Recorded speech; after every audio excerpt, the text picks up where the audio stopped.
For the first time since the inauguration of the 10th Senate, senators across party and regional divides passed a vote of confidence on the leadership of Senator Godswill Akpabio. This is in response to insinuations that an alleged plot by northern senators to impeach the president of the Senate, Godswill Akpabio. National Assembly correspondent TVC News has details. Senator Abdullahi Yahaya, a former leader of the Senate, says he is disturbed by recent rumors of an impeachment plot against the president of the Senate.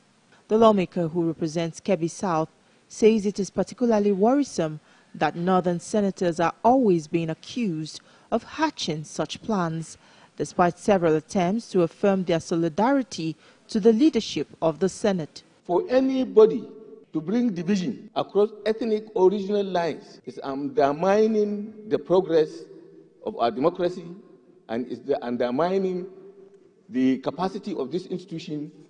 A motion was then moved on the floor of the upper legislative chamber to pass a vote of confidence on the leadership of the Senate, Godswill Akpabio, as president of the Senate, his deputy, Senator Jibrin Barau, and all principal officers of the 10th Senate.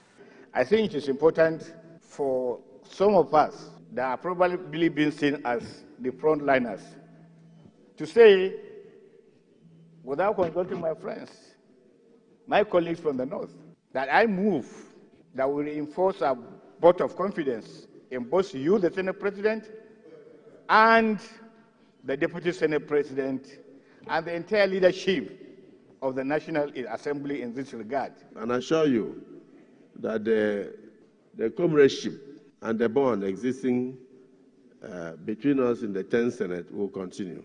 The Senate hopes that this show of solidarity will be a strong indication of the unity in the Red Chamber of the National Assembly and a public show of support for Godswill Akpabio as President of the Senate.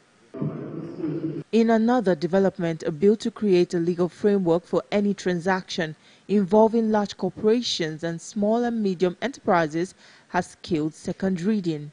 The proposed legislation intends to create certainty, transparency and adequate protection for interest creditors and debtors to promote the availability of capital and credit. It is a practice whereby a company, having supplied goods to a buyer, then goes ahead to sell the invoice to a third party who assumes the responsibility of collecting the debt owed to the supplier. If we have opportunities backed by a bill like this to discount some of these receivables, I think it's something that most corporate organizations would be very, very happy about.